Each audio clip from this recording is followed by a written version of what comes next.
like spoke to me more than anything else. Like I was very much on the fence of kind of like how interesting can it be painting the same 3 models over and over again. Yep.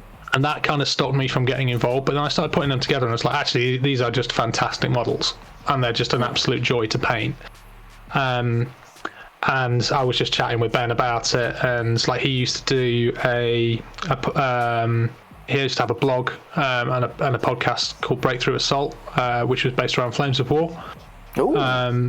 And yeah, I never got into that. I think I read his blog. Yeah, when I was like, really interested in getting into Flames of War. Yeah, there was two sort of sections of it. There was the American guys and the UK guys. But yeah, they started like one of the biggest Flames of War blogs and podcasts. So they used to get free stuff sent to them all the time by Warlord. Yeah, nice. Which was great for them. Yeah, no, not Warlord. Sorry. By who does? I can't remember who makes Flames of War. Oh, I can't remember. I never got into historicals. That sounds okay. That sounds right. That sounds right. Battlegrounds? Somebody tell us. I've forgotten. There's people probably screaming, like, watching this. Type it in the comments. All us bastards. He did that. And he was like, I was like, I'm really excited about this game, Ben. Like, I'd quite like to. Have you ever thought about doing a podcast? Because by this point, it was back round to Christmas, and lockdown was coming back in the UK again with like the second wave. And we're like, yeah, let's do it. So we started a podcast for Adeptus Titanicus, called it Maximal Fire. At this point, great. Thank you very much. But for the first 2 episodes of it, hadn't played a single game. So I was talking absolute shit. Basically, kind of like blagging my way through the first ones, but like I was letting Ben do a lot of the tactics talk, and I was just trying to just be kind of approaching from a bit more of a lore perspective and the stuff that I could contribute. But it was just a lot of fun. And just before then, kind of like we had a WhatsApp going, and my friend John, who me and Ben used to work with, because I worked with Ben when I worked at Games Workshop, and we also worked with a guy called John Horsham, and he did a model making university degree, and he then went off and became a prop designer. He's got a really nice job. He's also now doing he was one of the lead artists on His Dark Materials series. Cool. The TV series. But he's always been a gamer, always been a modeler, and he was into Titanicus, and he could see like this, we were all doing it, and he was like, look at this cool stuff that I've designed. And he was showing us some of these 3D resin print stuff that he printed, and we were like, dude, that's really cool. What you should do is you should do this, and this. And then within like a few hours or a couple of days, he would just appear with this 3D printed resin model of like a Carapace Gatling for a Reaver. Or like it was like, it'd be really cool if we could have like a chain whip arm or something like that, and then a few days later it would just appear as an actual thing. And he started having a chat because he had a business partner. Arm? There we go. That's the one. Yeah, there it is. Absolutely, and those bolters on the top as well. Oh hell yeah! And the plasma gun. That's a plasma burner. Ooh. I think that one's one of the Artisans of Val's models, but rather than a specific Battle Bling exclusive. But yeah, John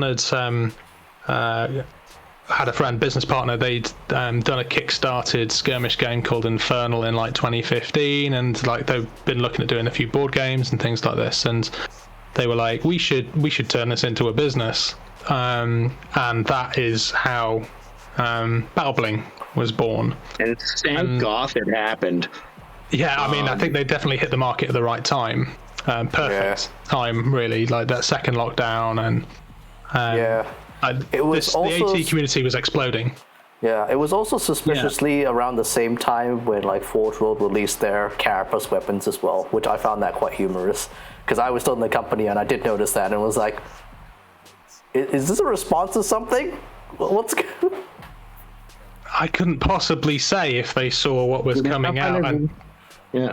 decided to try and release their stuff similar. Obviously, like, you know, none of what they do is a copy. They're all like unique designs. They are alternatives. They are upgrade kits for Titanicus and stuff. And I even picked up the filth bag when it was re-released.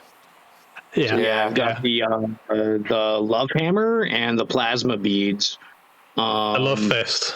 Yeah, love fist. My deepest apologies. But the love fist is going on my corrupted titan because it's kind of Slaanesh-esque. It's got the preternatural grace. It's got the protrusions. So of course it needs a weapon that was originally seen in Desperado, I believe, was the first time. And Dusk Till Dawn as well. It features again. Yeah, Dusk Till Dawn. It does make an appearance in there too.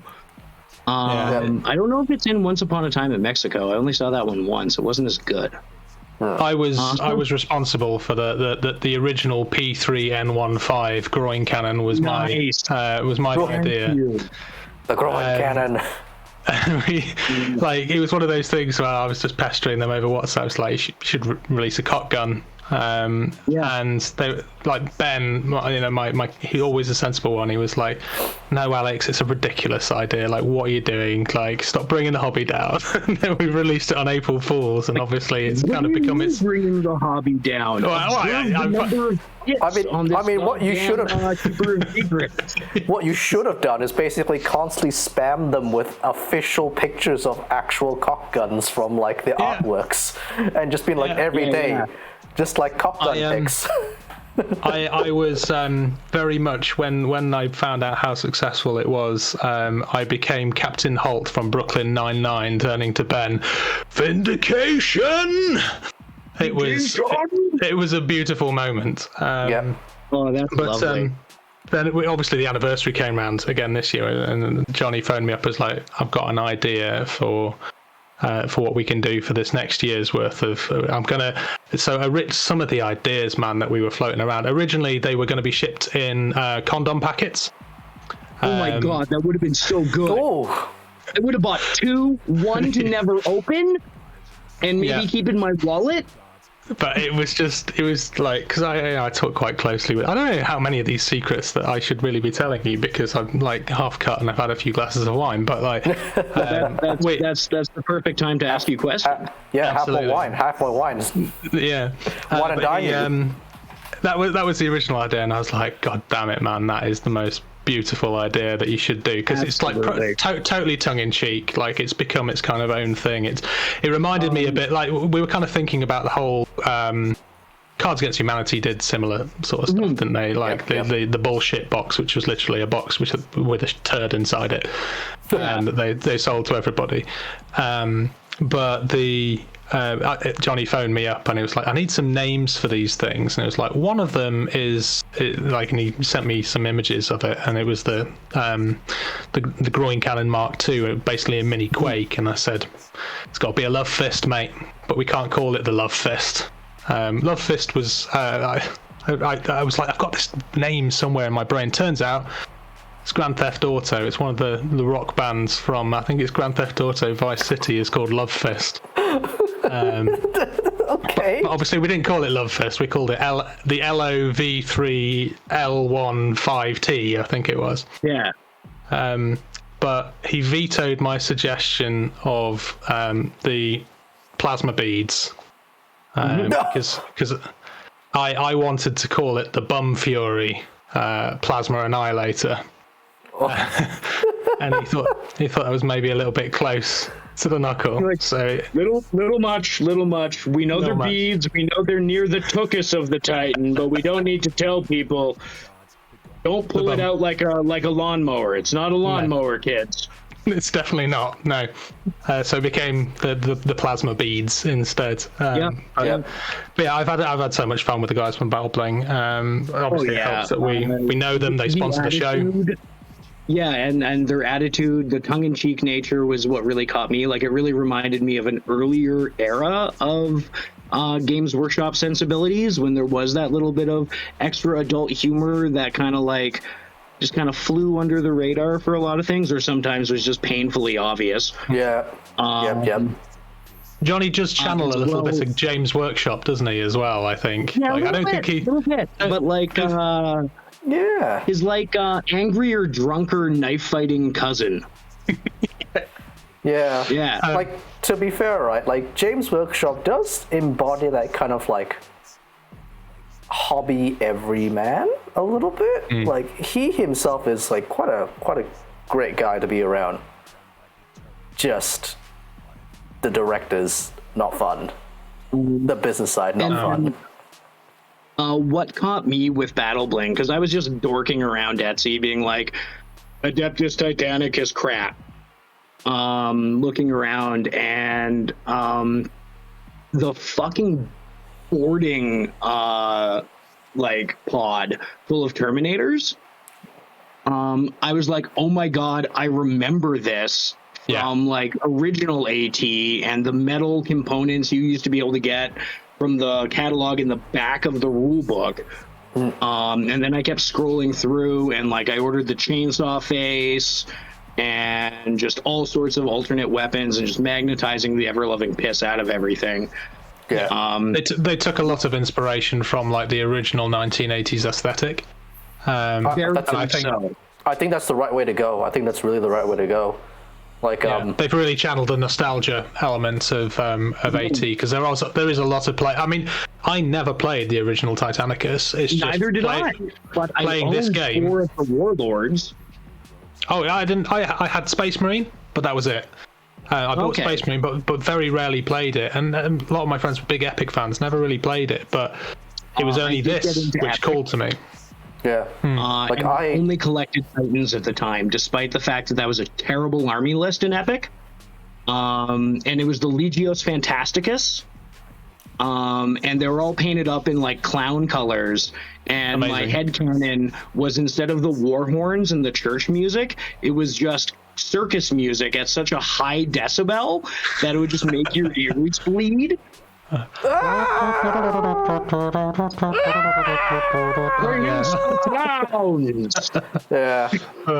I mean, yeah. Like, I in the first time I encountered Battle Bling was like actually it came up in one of the trading discussions, like when I was still at Games Workshop. It came up as one of the examples of like, you know, what to do if you like if you encounter a third party, like, you know, stuff in your shop, that kind of thing. And it was like, oh, cool. And immediately after I left Games Workshop, like, you know, I had a list of them and I just started checking them out and going like, I am free now to do whatever the fuck I please with my hobby. That they will be super chuffed to hear that they were even considered to be on that sort of radar, to be honest. Because, yeah. You know, I mean, but at the end of the day, a lot of the time, then, you know, they are upgrade options. You know, you still need to buy Titans and stuff, right? So I know absolutely. It's I am looking forward to, I forget what they're calling the Imperator variant. Still to be announced, I think. I've seen just the preview pics of like the top of like, and I like how it's more of a Romanesque dome rather than a Gothic spire. Like the art kid in me is like going, Rah! Yeah, kind of more of the kind of sort of basilica look to it, doesn't it? Rather than a kind of. So. I'm gonna put more flags on it. I will buy two when they come out. And I will paint one for myself, and I'll give one to my housemate who also used to work with me at Games Workshop. It's funny how that happens. Like we met each other 20 years ago working at B-Dub. Seriously, we need to start a Facebook group or a Discord for ex-Games Workshop employees. There's so many of us, and it's ridiculous. Yeah, the excommunicated. Those of us who have been cast out of the Emperor's Light. Yeah. Absolutely. And we're all just trudging in the underhive, like taking the scraps, and it's like, oh, the Nutri bar. But we get all the cool stuff now. We're allowed to like 3D print stuff, and we can just play whatever. And I can write curse words on the side of my models, and no one can stop me. Absolutely. Yep. But yeah, those guys were basically, they kept me kind of very much grounded in the hobby. They were one of the sponsors for the show. Shameless plug: if you are a Maximal 5 patron, then you can get 10% off Battle Bling as well. So if you spend £3 a month on Battle Bling on Maximal 5, you get 10% off. Yeah, no, he's up there for me. Yeah, so we have a little space that's completely dedicated. Figure it out in post. We'll fix it in post. Yeah. It's fine. Yeah, we have a space that's completely dedicated to your plugs and everything. So I'll put that in post. Yeah. So we'll load that all up. Yeah. So yeah, you can obviously get a little bit of a discount there as well. But they had a very similar ethos to us. Like, and from the start, we knew that there were other podcasts out there. There were other channels out there doing things already. Like, we were like the latecomers to it, you know, the big ones being that have come since you. And I wish that I'd had time to like listen to some of the new stuff. I'm really interested in doing it, but Terrain Kickers are pretty good. Terrain Kickers are pretty good. I'll definitely give them a listen to that. I think, as I said to you before we started recording, like, when you are doing your own channel, like, your own time becomes non-existent. Get put on. A lot of the time, why I am aware is that's kind of one of my roles between Bill and I, is to like find cool stuff and people that are doing cool stuff. Yeah. And I'm like, hey, dude, check this out. This is really, really cool. Bill, check it out. We'll have a little like, you know, powwow about it and figure out who we want to start contacting, what interesting parts of the hobby and the various corners of this endless imaginarium that we're all stuck in. Like what people are doing in those. And you guys just really sung to me because, one, I'm a huge Titan freak. Like, since the first time I laid eyes on the artwork of an Imperator, I'm like, yup. Yeah, absolutely. Yeah, everyone's talking big till the church stands up. Yeah. Like, I can definitely empathize with the whole, like, when you start your own channel, when you're editing and stuff like that, like, you barely ever, like, get to check out anyone else's channel, and it's real hard to find the time for that. Yeah, it's all consuming, isn't it? Yeah. I'm fortunate that I'm computer stupid, so Bill gets to do most of the computer stuff. But I'm good with people and painting tiny men. You get the glory, none of the hard work. That's how it works. The course that but I die first. Yeah. So the course I'm taking is directly it's in digital logistics, which is directly related to like the channel and future progresses if we want to do stuff with it. But it was like a purely calculative, just like, I have no interest in digital logistics, but it will be helpful for the channel. And I'm like, and I'm like online classes and like on the other screen, like doing editing, and I'm like, oh, okay. yeah, absolutely. But yeah, we had to find kind of a bit of our own niche. You know, there was podcasts out there like the Full Stride podcast, like Eye of Horus, like God Engine Cast, who kind of really got started earlier or really cemented themselves during the first lockdown. So we were quite late to the show. But obviously having that kind of connection with Battle Bling, although they were getting started, we were getting started, we kind of went together with that, and we were pushing stuff backwards and forwards both ways. But we, from the very beginning, were focused on, our priority was the community. So we're very fortunate in the UK, and we're very fortunate in the south of England, in Bournemouth in particular, which is where I live. We've got a very big scene for AT. That's amazing. Yeah, and not only that, but within 2 hours of where I live, you've got one of the guys from Full Stride. You've got two of the guys from Goonhammer. You've got the guys from Tabletop Standard. You've got the guys from Bottom of the Barrel Bat Reps. So there's basically like I've forgotten somebody, but I'm sure. Media from all of those people. Yeah. So within such a small area, we've got quite a lot of the wanky term. Well, you guys are in influencers, right? Yeah. Like, I literally am on the edge of civilization. I live in a city of 20,000 people, which is 50% of the population of the territory I live in. Right. Which also you could fit like 6 Englands in. Right. But it's just all Arctic wasteland. Like you drive 2 hours north of here and you hit the tree line. Yeah. And it's just sheet ice and pack ice as far as you can see, which is beautiful and stunning and breathtaking. And don't go there in winter. Yep. But like the agent community here is myself and Paul, as far as I understand. Wherein there's a BattleTech community that I plan to corrupt. I'm like, yeah, BattleTech's great. Have you seen these models that don't suck monkey dick? Like children's toys. Yeah, they're not. I'm not gonna be disparaging, but they ain't my bag. Put it that way. Yeah. No, and like I own a couple of clan lances just so I can play with like people who play BattleTech. Let me 3D print your models for clan lances if you're interested. I already bought them, and it cost me like a grand total of $50 for like 10 mechs. So whatever, I don't care. Yeah. And these are 50 garbage Canadian dollars. So like so that's what like £2. Yeah. Yeah.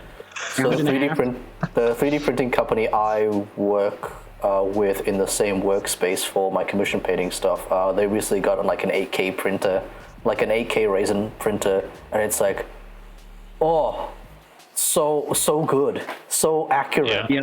The detail. Yeah. GW so detail. We're stewing up some ideas that we can maybe make use of that resource in the future, but you know. Only the Emperor knows, or alternately the Chaos Guards. Who cares? Yeah, man. Yeah, I count myself very fortunate to have such a great community around me, and so we kind absolutely. of we like extended a lot of olive branches across the different spaces, the different like we've been on Tabletop Standard and did a battle rap with them. I'm hoping to get them in to do one with us at some point in the near future. They took a brief hiatus recently, didn't they? Yeah, he's so Chris is renovating his garage space, and I can attest. I can attest that currently it's colder than a witch's tit in the winter in that particular space. So he's putting in some proper kind of insulation and stuff. So it's going to be he's shown me what he's planning, and it does look really, really sweet. It's going to be a really good area for recording. I guarantee if ever comes a day that I happen to be in England and during the winter and happen to be in this environment playing, I will be in t-shirt and shorts. I don't actually know how it happened, but like it's cold in England generally speaking anyway, but maybe there's something about Chris's garage which means that it's colder inside than it is outside. I'm not really sure. It must be some sort of curse. There's a lich's phylactery buried in there someplace. Possibly. Yeah, maybe. Yeah. Or it could be mostly made of metal. I think it could be like one of those like weird like Stop using science, Phil. It uses heat. Hey! I mean, in my previous job, I was a robotics engineer. Shut up. No, it's magic. I'm like, it's metal. But I guess we kind of waffled through the second question on like what are you jazzed about? What parts of the hobby make you backflip? Because good God, we all talked about that, and customization and community and all of those things that make this more than just gluing together miniatures, right? Yeah, I've said this so many times, and I'm sure that everybody who's in an active community probably says the same thing, but I personally think that the Titanicus community has one of the most positive, encouraging, welcoming and inclusive communities of any hobby that I've been involved in. And I like to think that I've heard about heresy.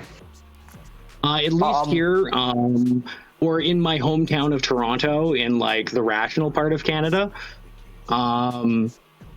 The Heresy community is the most open-armed, welcoming, super happy to help you get your army off the ground. Like, oh, you don't have enough Volkite Serpentinas? I think I got a few at home. Here you go. Kind of like, just make sure everyone's it's really collective.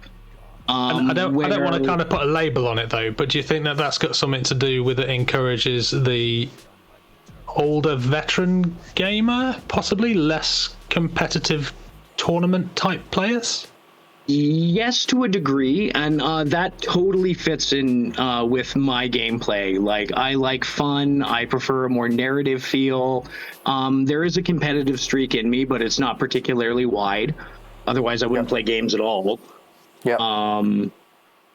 But for me, it's not whether or not I body someone or lose. It's how many times both of us busted a nut laughing. Or cinematic moments where the dice suddenly completely change the outcome of a game.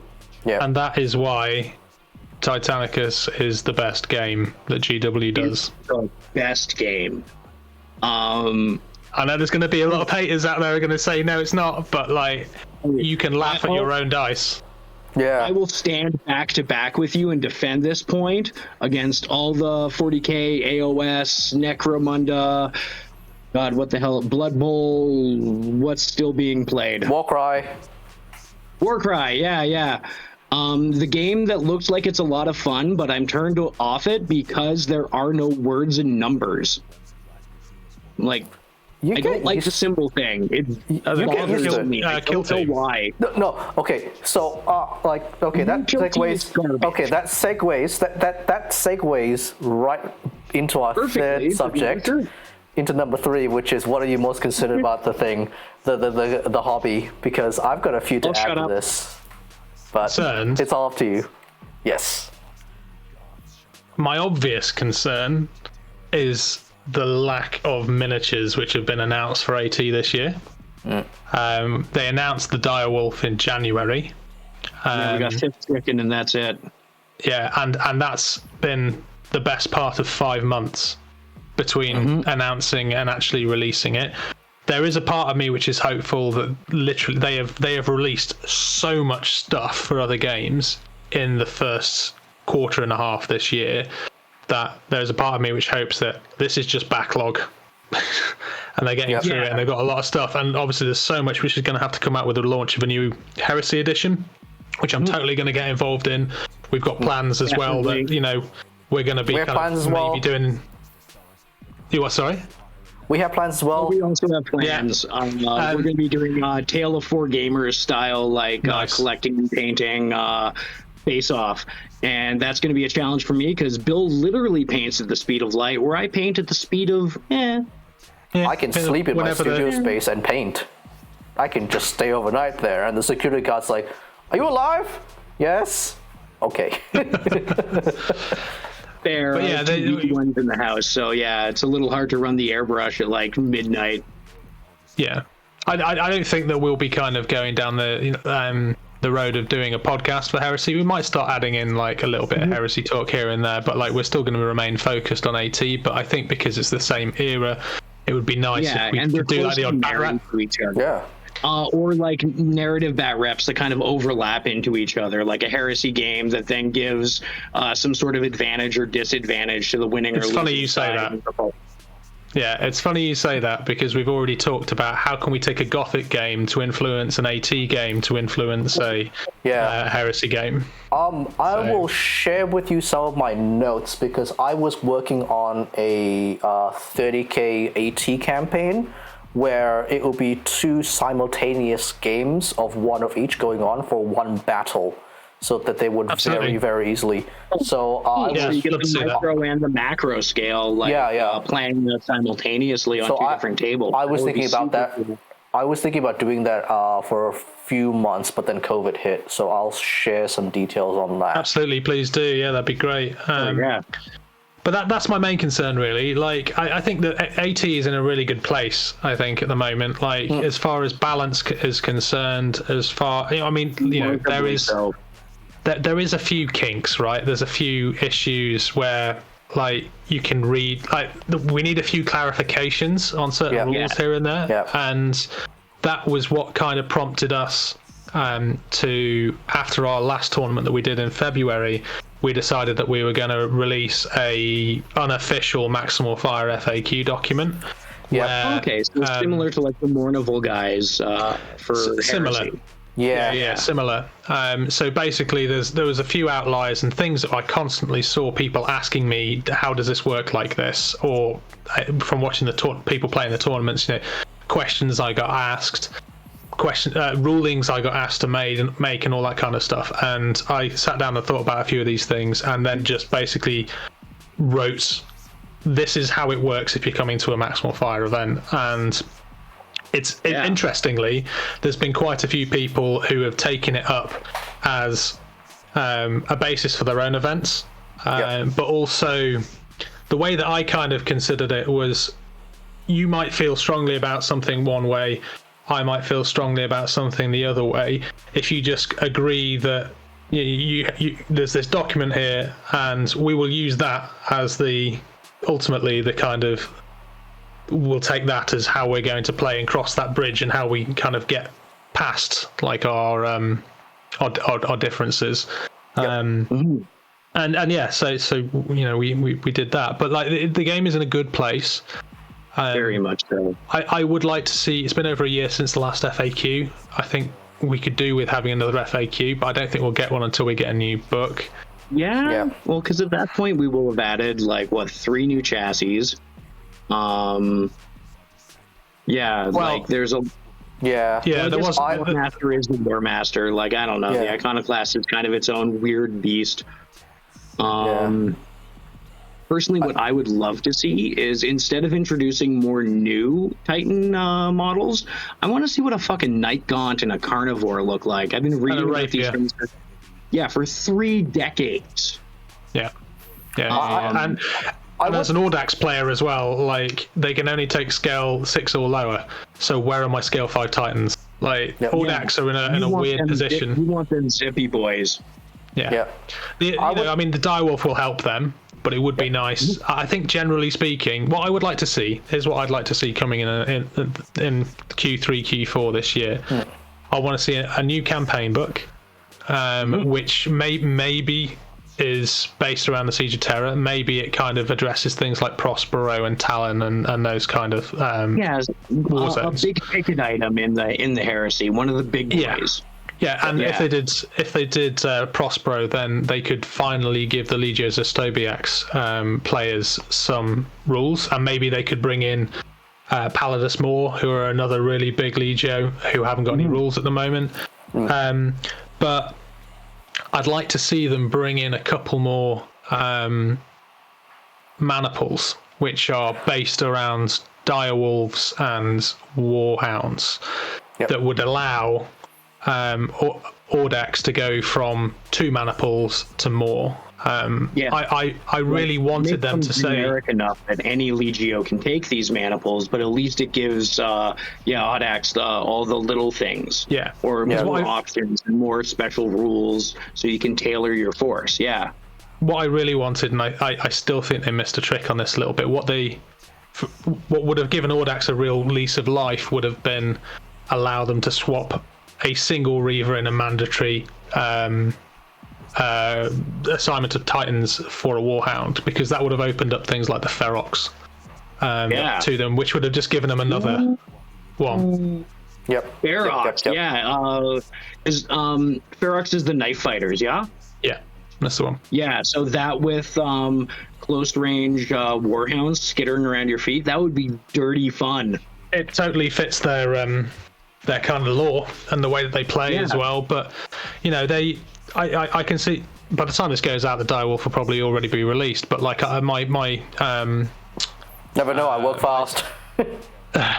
My assumption is going to be that it's probably going to be like a Warbringer and be an auxiliary Titan.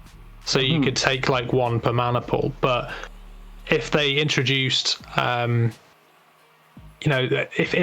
they introduced a rule which said a Legio Audax maniple can replace 1 Warhound in a maniple with 1 of these, or it gave you some like they did with the Warbringer, a couple of specific mana pools which included 1 or 2 direwolves, then that would like bring a whole new lease of life to the game, I think, and that would just be from the release of one more book. I'm not bothered about a second edition. I think it's good where it's at. If they did a second edition, I'd want them to move it on and maybe do or move it back and do Great Crusade, and give us Orcs and Eldar. That would be like open it up beyond that. But I think that they need to finish the Heresy first, before they do any of that. Very much so. Like I would. So to relate to what you just said, I would have really liked them to add in custom mana pools, because it's weird, because for all the other games they've been adding in custom, like, you know, detachments, custom, like, you know, chapter, like build your own chapters and stuff like that for Space Marines. Well, they have the build your own Legio. They even have the build your own Legio. So it's like, I don't understand why they don't have like build your own like mana pools to suit whatever, like, you know, whatever Titan Legion you are playing, because that seems like a really quick fix for that. And I see your point on there though, but the custom Legios are potentially the only problem area with the game, because I think when you open up anybody, like not custom Legios, like I'm asking for custom mana pools. I know where you're coming from. I'm just kind of getting to my point by using them as an example. When you give people these sort of options, there will always be something which stands out as being significantly better than everything else, and this is evident with every time that you see somebody post up a custom Legio rule set of traits on the AT forum. It's the same ones, because they are the best ones that you can take, and it makes for not a very fun experience if you're kind of like literally playing against the heart. Like Mournival, those guys released kind of like a new way of selecting traits for custom Legios, which I think fixed a lot of things. But I guess there would need to be some kind of some serious thought, I think, into custom mana pools as well. I think a lot of the balance in AT is made up by the Titans that you take in the mana pools and the mana pools. Because one thing I really like about another thing, many things I like about AT, is the fact that your points don't have to be perfect in order to have a matched game.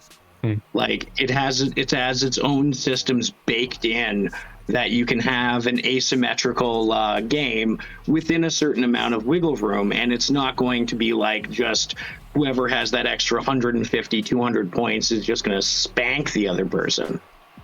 Well, we've always said that, or held to, in our opinion, 70% of the balance is made up by the Titans that you take and the mana pool they're in, and the stratagems that you take, with the Legio rules actually being quite not really having that much effect. Like I was on Discord earlier on and somebody was talking about Legio Praesagius, which is a really, really good, in our opinion, tier 1 Legio for loyalists.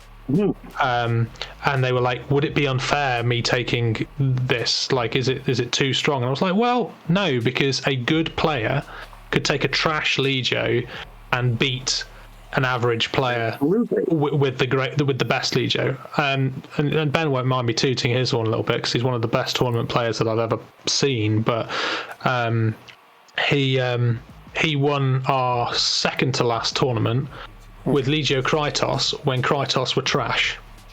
Before the update on the Traitoris book, yeah. And he basically used none of the abilities in that, but he was just a good player. And he managed to win a tournament with arguably at that point in time the worst Legio that you could take. Yep. Yeah.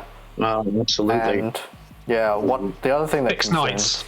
Yeah. That's the main one. Yeah. Fixed knights. Fixed knights, because make damned houses actually have rules.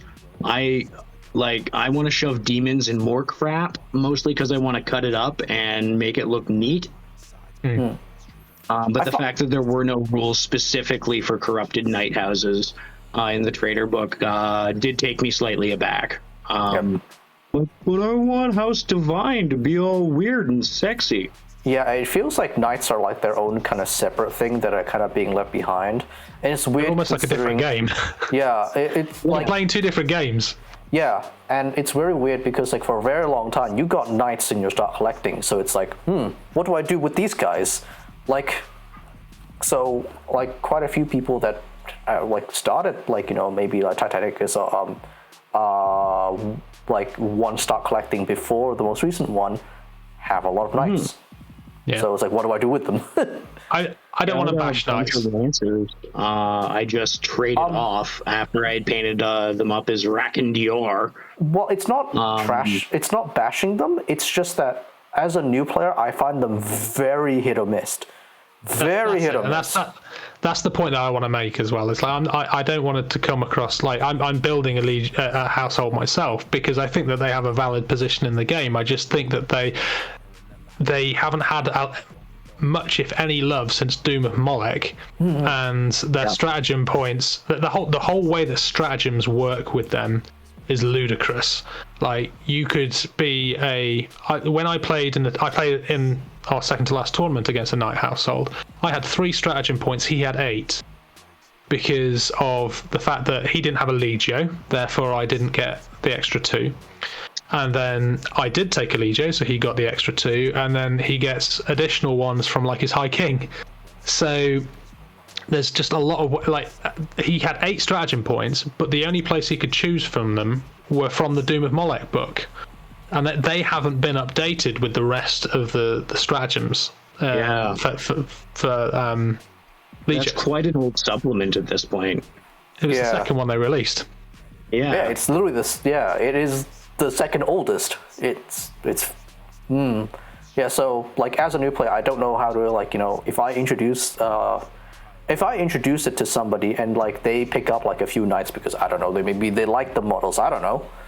It's just like how do I explain it to them, like like that kind of thing. They are cool little models, but you do miss out on a lot of what makes AT great when you don't have that. You don't really have any reactor management, right? Yeah. No reactor management. There's no management. No damage repair. It's that narrative element of it is just kind of lost, and I think that's a shame. Yeah, there's not even like a command console. They just kind of die. It's like if you fail it, you just die. So I do love the armigers for that. Like they've got the most pathetic little track that you've ever seen. Like if they take a direct hit, it dies. Yeah. If they take a critical hit, 2 of them die in the same round. But they're so cute. They're so lovely. And they pack a punch if you let them get in your flank or rear. My God, you're in trouble. Yeah, absolutely. Which does fit the fluff, because you also, when you're thinking of the scale of Titanic weaponry, like a Quake cannon is basically firing a bungalow at people. Maybe that's an exaggeration. I'd be shaken if that happened to me. Yeah. But it's just the weirdness of it all. It's very weighted to one side, and I just feel a bit like, okay, that's a bit odd. So more love to a little more houses. Or a little more flesh on those bones, especially because there's so many chassis that are now available. Yeah, like it's everything but the Dominus. Like, I think the most recent releases have been like all night houses, pretty much. A lot of the Forge World stuff was dominated by night households. The Direwolf is the first, other than weapons, the Direwolf is the first model that Forge World have released. Has been a Titan since the Titan. So I'm very like, I love it. They're very awkward because they're working off old rules in an old supplement and old stratagems, and it's just like, how do I explain it to like a new person if they do want to get into it? Like, I can't discourage them because it doesn't feel good. Why would you? Yeah. No. Get them playing the game. What they'll do is they'll bring their night household. They will struggle because they're hard to use if you're a new player. They will see you enjoying all of this terminal nonsense going on the side, and then they'll collect a legio. But it doesn't matter because they started playing AT, and that's the important thing. Yep. Yeah. Just gotta find a way to make it fun while I'm doing that. Exactly. Also, restock the damn starter set in Canada, you bastards. Oh, there's two available in our local shop if they ship. Yeah, I mean, honestly, right? Like, everywhere is low on everything, and I'm just like, it took me 10 days to get my Tunic Codex after the official release. Well, the problem is though, is that especially going back to the starter sets, is there is a part of me which, when I see people and they go, look at these models that I've bought, and I can see that they've bought one Reaver in a box and a box of 2 Warhounds, and there is a part of me which is screaming internally and dying inside, thinking, why didn't you just buy a starter set? Because would have gotten another Reaver, more Warhound, and also some Cerastus and some stuff to walk on top of. Well, here's the weird thing, right? Like, I found in a lot of local game shops, there's no starter sets for Titanicus. It's very low in stock. It's very low in the priority list. I think that I bought the last 2 at my old local. Yeah, so I genuinely think that they're not at fault. It's just that in their local game shop, there is just none. Yeah, it's like buy those or buy nothing. But yeah, there was definitely a point last year where Games Workshop apparently, only because of COVID again, were only running like half of their plastic mold machines, and they were struggling to keep up. And I think whenever you see a new release, like, they must be putting a lot of time and effort into printing everything that they need for Heresy when that drops. I know when Indomitus dropped. I mean, when Indomitus dropped, it was that for like 3 months. So one very, very interesting thing I've recently found out when checking out the GW web store is that you can buy Forgeable stuff from the web store, from the GW web store, some Forgeable stuff already. They've started doing that. I know that some of the Tau stuff has been, but I don't know if you've noticed, it doesn't hang around for very long. It's on there for a while, and then it gets moved up. But I think that's going to be that's the obvious direction that they're going to be going in. Yeah, it's almost like they're dipping their toes right now and seeing which way the wind's going. Yeah, but the starter set's in a weird position though. Like it's in a unique position, I should say, compared to every other. How many other games have you repeatedly gone out and bought the starter set for? Yep. None, probably. Like Titanicus is. Yeah, okay, something like that. Yeah, Gothic is probably, again, similar game though, right? Very, very similar. But yeah, I would have, a buddy of mine and I, we bought 3 between us. I got the Imperial ships, he got the Chaos ships, and then just set about building and converting. And I think that they've learnt from this, and this is why you look at the Horus Heresy box that they've released, it's Legion agnostic. Mm-hmm. Everything in that box can be used for either Legion, and I think that they're thinking along the same lines, because Titanicus, you need some Titans, buy a starter set. I bought 5, I've got a 6th on the way, and I have a Grandmaster box. Like, it's all I bought. I have not bought any separate Titans. So much money on big stompy robots. Oh yeah, absolutely. And it never hurts to have an extra set of rules at the table, so you each can have a copy if someone didn't bring theirs, lending out to new players, or just giving to new players, or selling online for a very small profit. Yeah, but here's the weird thing. Like that's if your local game shop has stock of them, because they've been really so they are so hard pressed in pushing out the Age of Sigmar and also the 40k starter boxes, and with the 30k starter boxes, they're also hard pressing a lot of local game shops to stock them as well, because that's going to be one of the word in the grapevine is that that's going to be one of the new mainline games for Games Workshop. Titanicus doesn't get that same treatment at all. It's very low. Oh, not at all. But I think it's a misconception amongst the community that people think it's not appreciated, because it has still been very highly successful as a game. I mean, it's very appreciated by the community. But the problem is that I would say it's more successful than even some long-standing cult classics like Necromunda. I was very gung-ho about the newest edition of Necromunda until the books started piling up a little too thick. Yeah, the Necromunda's then I stopped loving it as much. Yeah, Necromunda is a lot of bookkeeping, and all the rules are like kind of like strewn around in different books, and you have to bookmark everything. It's library simulator. That's the way I put it. It's a different game though. Like I can't really I don't put them in the same category. Necromunda, there's an element of role play in that, and it's designed to have, or you get the most out of it in a campaign. Where you're kind of like having a gang and you're taking it through, similar to Blood Bowl, right? But Titanicus is a skirmish game. It's a skirmish war game. So that aligns closer, I think, to the other war games out there. Well, I'm making the comparison because, similarly speaking, originally Necromunda was meant to be like an RPG skirmish game, but the way that GW kind of like writes their books makes it extremely difficult to reference rules, especially cross books. And if you need multiples of them, it's very confusing, and you spend a lot of time trying to find the right book and the right page, and sometimes it's not very clear at all.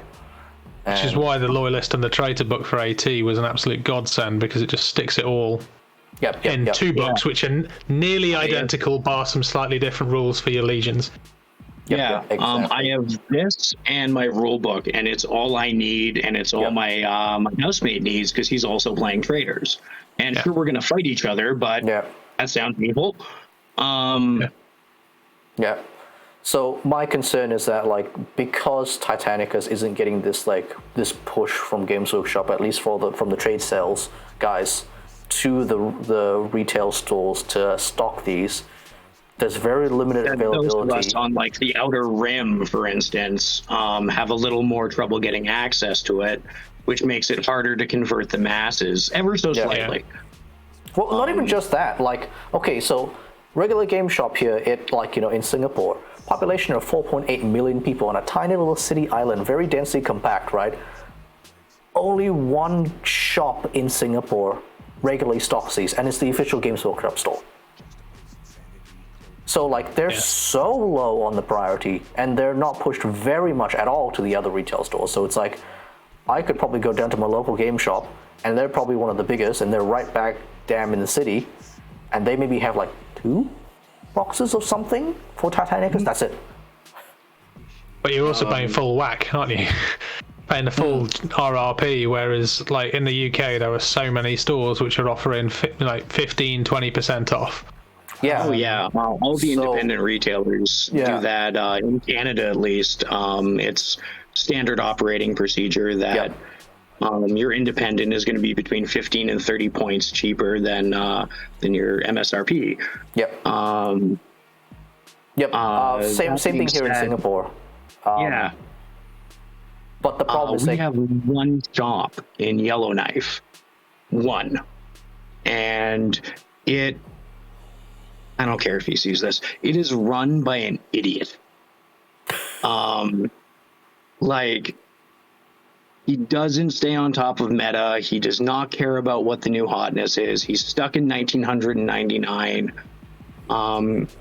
And like sometimes that works to my benefit, because I'll be like digging through and like, oh wow, it's a Grimgore Ironhide, and I'll look on the side and like, for $9, I'm buying this. Because he hasn't bothered to increase the prices on stock he's been sitting on for 20 years. I don't know if he has any Titanicus right now, because the last time I was in there, there wasn't. However, since I've moved up here permanently, he hasn't been open. And like, there's no message on the answering machine saying when he'll be open. There's no signage. You just kind of got to call every couple of weeks and be like, yo, you feel like doing your job yet?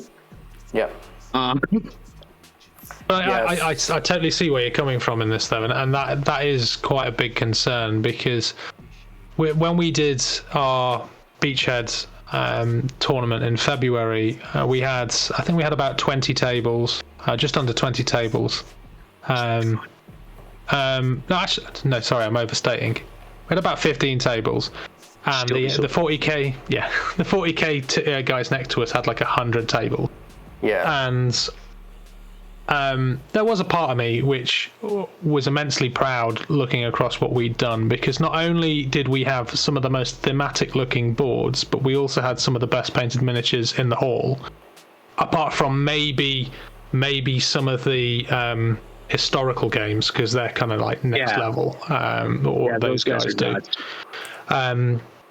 But not only did but the thing is that a lot of the 40k players, when they finished, they ended up wandering over because they saw this bank of like 2 tables having so much fun, cheering, shouting, shaking hands constantly across the board. And then we looked over, and I'm sorry to any 40k players out there, but we'd look over to them, and half of them would be kind of like head in hands, like not really engaged with what they were doing. Like everybody seemed to be playing the same game of hide as many models behind the biggest piece of terrain as possible, and then like wait for somebody to move. Impossible. Yeah, like facing in all sort of directions. And so we had loads of people coming over going, oh my God, what is this? I've heard about Titanic because I've never seen it before, but this is absolutely stunning. It's beautiful. And then we're like, great, if you're interested, have a look. You won't be able to get a starter set though. You'll have to wait about 3 weeks. And that meant that by the time that they thought about it, they'd forgotten about it. Yeah, they've drifted off to some other purchase that they want to do, be it another Games Workshop product or whatever other flavor of nerd they're into, or I guess adult purchases. Like weird. Like that's my concern, that like we have this amazing community and it's doing well. Killer game. But how long is it going to go on for without actual like retail support? Like we have quote unquote retail support, but the availability just isn't there. I think that we're fortunate though, because and this is what gives me kind of hope for the game, that the game will be persisted. There is a lot of people providing content. There's a lot of people who, if they stop the game tomorrow, there would be people like myself and my team, and there'd be people like Goonhammer, and there'd be loads of these people who've basically been helping the community throughout it, who would probably end up getting together and going like, what do we want to do? And we'll have a conversation at that point. Do we want to invent 1.5? And this is what happens to these games, right? You look at things like the living rulebook for Blood Bowl that kind of like slowly ticked over for 20 years. The models would be the downside, but with the invention of 3D printing, and with so many people out there providing a lot of alternative sculpts and a lot of alternative ideas, that'll be how the game changes. Yeah. Oh, absolutely. Yeah. I've noticed with the uptick in the ability to make to acquire custom models, let's just say that, there's a lot of people who are going back to previous editions and replaying them, like Raph, who Bill met, who is the manager of one of my locals. They're doing a huge Fantasy 6th edition push. Yep. And they have like a whole league, and everyone's going frothy about it. And I'm like, 6 was a good system. Yeah, that was a lot of fun. So that was right when they lost the cards and switched over to dice for spells. Yes. That's the good edition. Yes. Yeah, it's like, in my opinion, 40k peaked in 4th. Yeah, as far as like balance versus fluff. Yeah. Like, the best Lost Codex ever printed was that one by Phil Kelly. Like, that was not OP, but you got all the little granular bits of like your Alpha Legion, your Iron Warriors. And we're not biased because that was the time that we were working for GW, was around about the 4th edition was released. No, we're definitely not biased, because from an objective point of view, right, 4th was really when like 40k switched over from like a kind of like small-ish army battle game to like, this is a real big like battle game, like, Well, wasn't that didn't it also Apocalypse coincided with 4th edition? Yes, it did. Yep, that was the first edition of Apocalypse came out then. Those blast templates were so big.